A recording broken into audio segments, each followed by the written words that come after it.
जम्मू कश्मीर में नियंत्रण रेखा पर पाकिस्तानी सेना ने वर्ष 2019 में पिछले साल की तुलना में लगभग दोगुना 3,200 बार संघर्ष विराम का उल्लंघन किया है।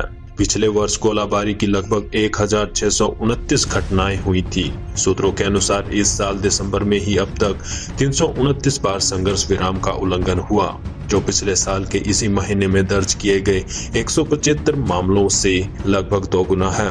जम्मू कश्मीर के केंद्र शासित प्रदेश बनने के बाद पाकिस्तान ने संघर्ष विराम उल्लंघन बढ़ा दिया है। सूत्रों के अनुसार अगस्त में 307, सितंबर में 292, अक्टूबर में 351 और नवंबर में 304 मामले सामने आए। इससे पहले जनवरी में 203 घटनाएं, फरवरी में 215, मार्च में 267, अप्रैल में 234, मई में 22, जून में 181 और जुलाई में 296 बार संघर्ष विराम का उल्लंघन हुआ। भारत पाक सीमा पर नियंत्रण रेखा LOC के साथ लगते कुछ इलाकों में शुक्रवार को युद्ध जैसे हालात पैदा हो गए। शुक्रवार सुबह पाकिस्तानी सेना ने नियंत्रण रेखा LOC पर पुंछ, नौशहरा, अखनूर और उत्तरी कश्मीर के टंगदार और केरन सेक्टर में भारी गोलाबारी की।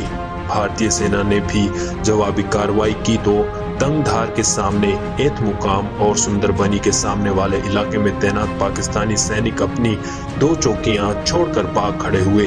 भारतीय सेना की कार्रवाई में 4 से 5 पाकिस्तानी सैनिक मारे गए हैं, जिसमें 2 मेजर रैंक के अधिकारी शामिल हैं। शुक्रवार सुबह पाकिस्तानी सैनिकों ने राजा रानी चौकियों से पुंछ के शाहपुर किरनी सेक्टर में गोलाबारी की। सैन्य सूत्रों ने बताया कि पाकिस्तानी सैनिकों ने मोर्टार और तोपखाने का इस्तेमाल किया। वहीं भारतीय जवानों की जवाबी कार्रवाई में पाकिस्तानी सेना की एक चौकी को भारी नुकसान पहुंचा है। बताया जा रहा है कि इस चौकी में तैनात 2 पाकिस्तानी सैनिक मारे गए हैं और 5 अन्य जख्मी हुए हैं।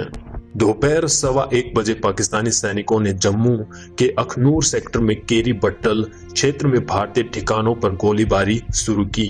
भारत की जवाबी कार्रवाई में पाकिस्तानी फौज की एक चौकी में आग लग गई। इसके बाद कई जवानों को जान बचाने के लिए दौड़ते हुए देखा गया।